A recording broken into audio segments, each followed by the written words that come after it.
वंदे मातरम साथियों। 1857 का वह दौर, जिस दौर में भारत माता के कई सपूतों ने स्वतंत्रता की बलिवेदी पर अपने जीवन के पुष्पों को चढ़ा दिया और इतिहास की क्रूरता के कारण ऐसे महान स्वतंत्रता सेनानियों को जो स्थान मिलना चाहिए, जो उचित स्थान उनको दिया जाना चाहिए, वो नहीं मिल पाया। मैं बात कर रहा हूं 1857 के उस दौर की, जब आज़ादी का प्रथम स्वतंत्रता संग्राम प्रारंभ हुआ था। हरियाणा रोहतक जिले में एक लेवासपुर गांव है। उस लेवासपुर गांव का मुखिया, जिसका नाम ऊधमी राम था, ऊधमी राम 1857 की उस क्रांति की लपट से, उस देशभक्ति की बयार से अछूता नहीं रहा। चारों तरफ अंग्रेजों के अत्याचार का जो हाहाकार मचा हुआ था, लेवासपुर भी उस हाहाकार से अछूता नहीं था। आज़ादी के दीवानों की एक टोली, जिसमें कई युवा साथी थे, उनको लेकर के उस लेवासपुर गांव के मुखिया ऊधमी राम ने आज़ादी का झंडा उठाया और अंग्रेजों से भारत माता को आज़ाद कराने का संकल्प लिया। पूरी टोली ने बैठ करके योजना बनाई। ग्रामीण स्तर पर आज़ादी के उस आंदोलन में अपने स्तर पर जैसी भी वो योजना बना सकते थे, जैसा भी योगदान दे सकते थे, उन्होंने वो योजनाएं बना करके ये तय किया क्योंकि वो जो लेवासपुर गांव है, वह है दिल्ली के पास से निकलने वाला जो हाईवे है, जो सोनीपत वाला जो हाईवे है, उस पर लेवासपुर गांव पड़ता है। उस हाईवे से बहुत सारे अंग्रेज अधिकारी निकला करते थे। उस टोली ने यह योजना बनाई कि जो भी अंग्रेज यहां से निकलेगा, हम उस अंग्रेज से भारत माता के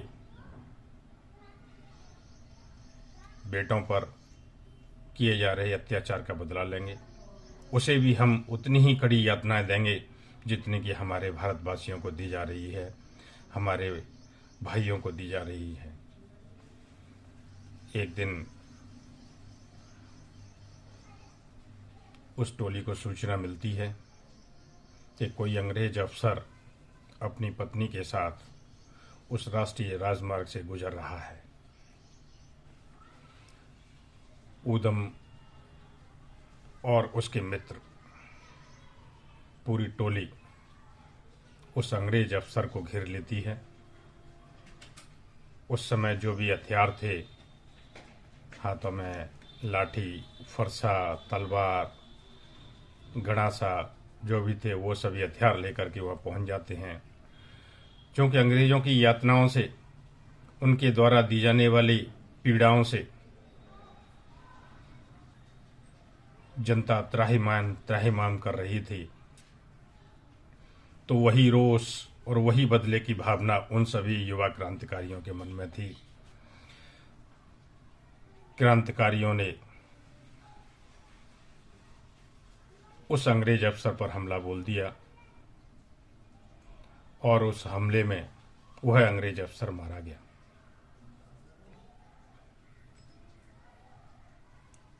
टोली ने उस अंग्रेज अफसर की लाश को वहीं ठिकाने लगा दिया। उसके साथ उसकी पत्नी को उन्होंने बिल्कुल हाथ तक नहीं लगाया और अपनी भारतीय संस्कृति के अनुरूप नारी का अपमान करना उचित नहीं था। तो उन्होंने योजना बनाई और पास में ही, लेवासपुर के पास में ही एक गांव था भालगढ़। उस भालगढ़ गांव में एक ब्राह्मण परिवार के यहाँ उस अंग्रेज महिला को पहुंचा दिया और उस ब्राह्मणी को ऊधमीराम ने कहा कि माता, आपको इस महिला की पूरी देखभाल करनी है, किसी भी प्रकार की इन्हें कोई परेशानी नहीं हो। जब भालगढ़ गांव में एक अंग्रेज महिला पहुंच जाती है, उस ब्राह्मणी के घर रहने लग जाती है, चारों तरफ समाचार ये फैल जाता है। बड़ा कौतूहल का विषय था। गांव की सभी महिलाएं, बच्चे, पुरुष, बुजुर्ग उस अंग्रेज महिला को देखने के लिए वहां उस ब्राह्मणी के घर आने लग जाते हैं। धीरे धीरे करके ये समाचार आसपास के गांव में फैल जाता है। जैसा कि हमारे आज़ादी के इतिहास, आज़ादी के इस आंदोलन का जो इतिहास रहा है, और उस इतिहास में कुछ काले पन्ने भी रहे हैं, कुछ काली करतूत करने वाले लोग भी रहे हैं, भितरघात करने वाले भी रहे हैं। उस भालगढ़ गांव के पास में एक राणधाना गांव था। उस गांव में अंग्रेजों का एक मुखबिर रहता था। जब उस मुखबिर को ये जानकारी लगी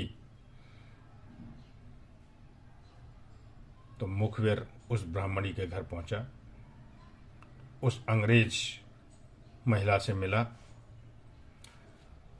मिलते ही उस अंग्रेज महिला ने उस मुखबिर को इतना बड़ा लालच दिया और उससे कहा कि मुझे किसी भी तरह यहाँ से निकाल करके ले जाओ और मुझे राई का जो रेस्ट हाउस है वहाँ तक पहुँचाओ। मैं आपको इतना बड़ा इनाम दिलवाऊंगी कि आपने अपने जीवन में कभी सोचा नहीं होगा। लालच में आ गया। उसे नहीं पता था कि मैं कितना बड़ा भितरघात कर रहा हूँ। उसने रात में आकर के उस ब्राह्मण महिला को इतना डराया, धमकाया और एक मनगढ़ंत कहानी बना करके उससे कहा कि वो जो क्रांतिकारी टीम आपके पास इस महिला को छोड़ करके गई है, वह योजना बना रही है कि रातों रात आपको भी मार दिया जाएगा। ब्राह्मणी डर गई। कब गई? उस ब्राह्मणी ने उस मुखबिर का साथ दिया और रातों रात उस महिला को वहां से राई का जो रेस्ट हाउस था वहां पर उसको पहुंचा दिया। रेस्ट हाउस में पहुंच करके उस अंग्रेज महिला ने अंग्रेज अधिकारियों को आप बीती पूरी कहानी सुनाई। फिर क्या था? लेवासपुर गांव पर कहर टूट पड़ा। पूरे लेवासपुर गांव को अंग्रेजों की फौज ने घेर लिया। चारों तरफ चीत्कार थी, चारों तरफ हाहाकार था, रोने, चीखने, चिल्लाने की चारों तरफ से आवाज आने लगी। क्या महिला, क्या पुरुष, क्या बुजुर्ग, क्या युवा, क्या बच्चे, अंग्रेजों की फौज ने सबको घेर करके लिटा लिटा करके इतनी यातनाएं दी, इतनी पीड़ाएं दी कि रूह कांपने लग जाए, ऐसी यातनाएं दी गईं। क्रांतिकारी ऊधमीराम अपने साथियों के साथ भूमिगत हो गए थे। ऊधमीराम के पिताजी को अंग्रेजों ने, उस फौज ने पकड़ लिया और इतनी यातनाएं दी उस बुजुर्ग को, इतनी पीड़ाएं दी कि रूह कांप गई। उसको सुनाने के लिए शब्द नहीं अपने पास, ऐसी पीड़ाएं उस बुजुर्ग को दी गईं। आखिरकार मजबूर होकर के ऊधमीराम और उसके साथियों को आत्मसमर्पण करना पड़ा। जैसे ही आत्मसमर्पण किया, अंग्रेजों की फौज, ऊधमीराम, उसकी पत्नी रत्नी देवी, उसके मित्र गुलाब सिंह, जसराम, राजस, सहजराम, रतिया, इस पूरी टीम को लेकर के वहां रेस्ट हाउस पहुंची। आगे जो उनके साथ जो घटनाक्रम हुआ उसके लिए शब्द नहीं हैं, लेकिन आप जब सुनोगे तो रूह कांप जाएगी, घृणा होने लग जाएगी उन गोरी चमड़ी वालों से। उस रेस्ट हाउस में ले जाकर के अंग्रेजों ने ऊधमीराम और उसकी पत्नी को 2 पीपल के पेड़ों से लोहे की बड़ी बड़ी कीलें लेकर के उनके हाथों में पैरों में ठोक करके पीपल के पेड़ से लटका दिया। चीख पुकार को सुनने वाला कोई नहीं था। दोनों को लोहे की कीलों से पीपल के पेड़ों पर लटका दिया। कोड़ों से मार दी गई, यातना दी गई।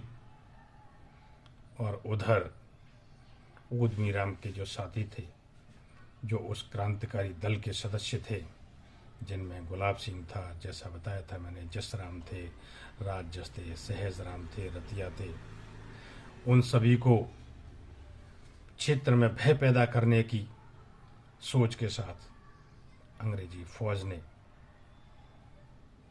उस राष्ट्रीय राजमार्ग के एक चेक पोस्ट के पास में लेटा लिया। सड़क पर लेटा करके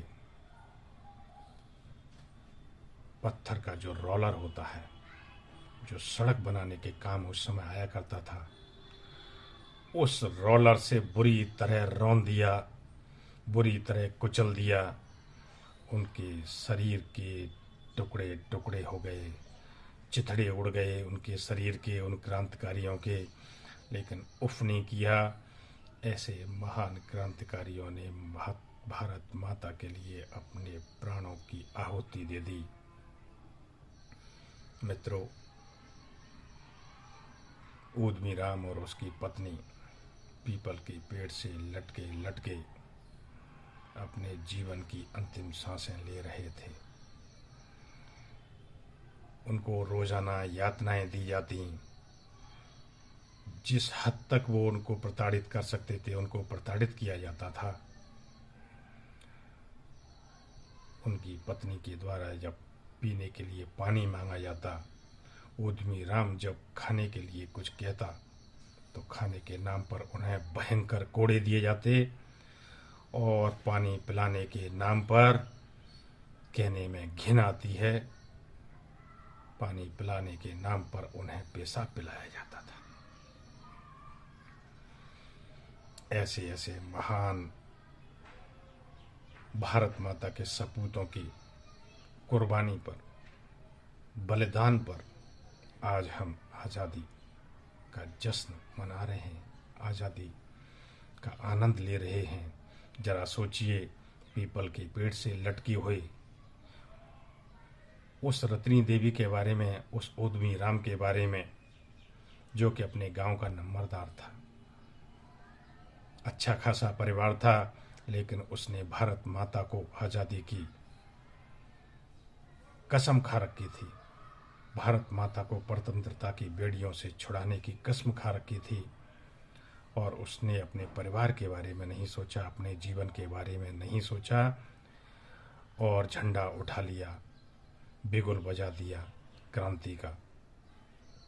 वो यातनाएं, वो पीड़ाएं ऊधमीराम और उसकी पत्नी रत्नी देवी 35 दिनों तक सहते रहे।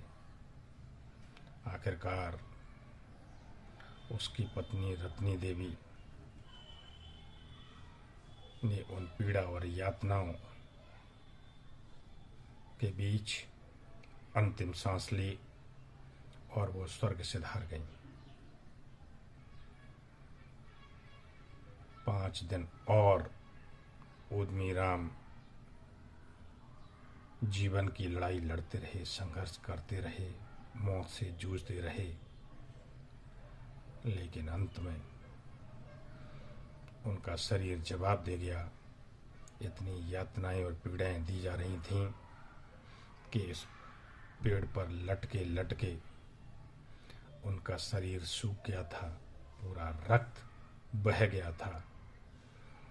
इतना तड़पाया गया, इतना मारा गया कि पत्नी के देहांत के 5 दिन बाद 27 जून 1858 को भारत माता के उस सपूत ने, महान क्रांतिकारी ने चिर निद्रा में सोना स्वीकार किया और अपना जीवन पुष्प भारत माता के चरणों में चढ़ा दिया। ऐसे महान क्रांतिकारी भारत माता के सपूत को हम प्रणाम करते हैं और मैं उम्मीद करता हूं कि आज हम जिस आज़ादी में, जिस आज़ाद भारत में खुली श्वास ले रहे हैं, खुले विचारों के साथ में रह रहे हैं, हमें अपनी बात कहने की आज़ादी है, अपने विचार रखने की आज़ादी है। हम अपने विचारों को रख सकते हैं और हम फख्र से कह सकते हैं कि आज हम आज़ाद भारत के, आज़ाद हिंदुस्तान के नागरिक हैं। मेरा आपसे विनम्र आग्रह है कि उन महान क्रांतिकारी